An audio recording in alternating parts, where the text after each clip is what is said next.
Démocratie veut dire le pouvoir au peuple. En grec, démos c'est le peuple et kratos c'est le pouvoir. Dans un état de droit, celui qui établit les lois a le pouvoir. En démocratie, c'est le peuple qui écrit et vote les lois. Une aristocratie, c'est le pouvoir au meilleur. En grec, aristos, c'est le meilleur, et kratos, c'est le pouvoir. En aristocratie, ce sont les meilleurs qui ont le pouvoir et établissent les lois. Une oligarchie, c'est le pouvoir à un petit nombre. Oligos, c'est un petit nombre. En oligarchie, c'est un petit nombre qui a le pouvoir. En France, nous sommes sous un régime dénommé gouvernement représentatif. Tous les 5 ans, on demande au peuple d'élire ses représentants parmi un groupe d'hommes politiques, dénommé classe politique. Les représentants écrivent et votent les lois, pas le peuple. Nous sommes donc dans une oligarchie.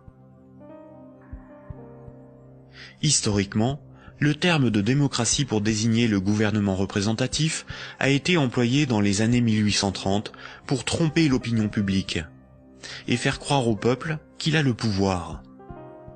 Ce mensonge perdure encore de nos jours.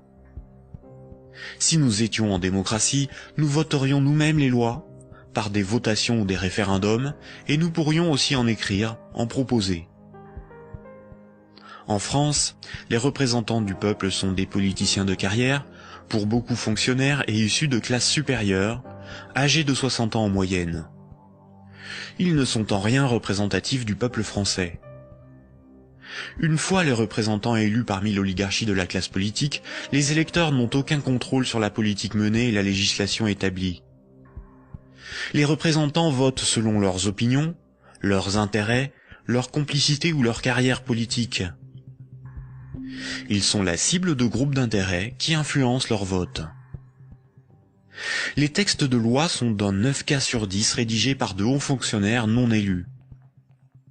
Donner le pouvoir à un groupe d'hommes issus d'une oligarchie, ce n'est pas avoir le pouvoir, c'est désigner ses maîtres.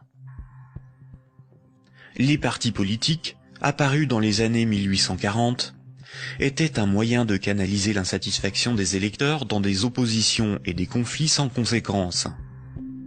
Car si les lois étaient votées par le peuple, ce qui définit la démocratie, il n'y aurait pas de manifestations, pas de grèves, pas de mécontentement ou de troubles sociaux.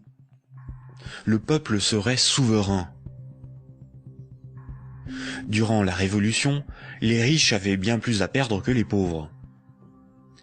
Voltaire, figure emblématique des Lumières, disait ceci: « Un pays bien organisé est celui où le petit nombre fait travailler le grand nombre, est nourri par lui, et le gouverne. » Si le pouvoir était donné au peuple, il aurait défendu ses intérêts propres au détriment de la minorité des riches, des notables et des banquiers. Le gouvernement représentatif, en ne donnant aucun pouvoir aux pauvres, aux ouvriers et aux paysans, garantit la protection des intérêts des plus puissants et des plus riches. Aujourd'hui encore, le citoyen n'est qu'un électeur, un emprunteur et un consommateur. Il est informé par des médias inféodés aux grands groupes financiers et industriels dont ils sont pour la plupart la propriété.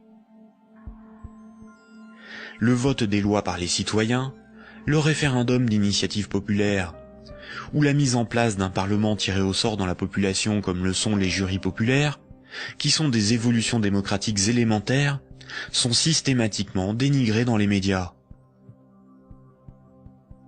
L'Union européenne est une organisation soutenue à l'origine par les élites américaines pour éviter l'apparition d'une puissance concurrente en Europe de l'Ouest. Elle est néolibérale et structurellement antidémocratique.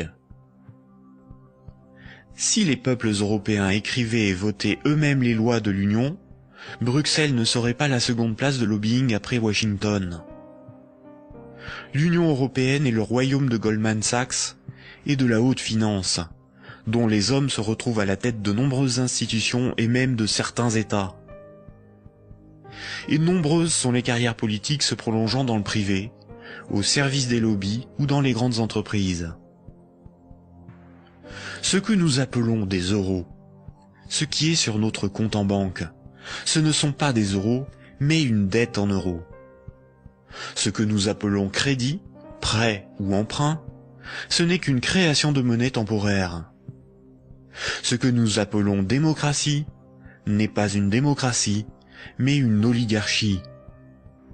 Ce que nous appelons un citoyen n'est rien d'autre qu'un électeur. Ces manipulations du langage empêchent les intellectuels, les politiciens, les journalistes et les électeurs de penser le monde. Elles dissimulent avec habileté le pouvoir sans égal des corporations, de la finance et du secteur bancaire.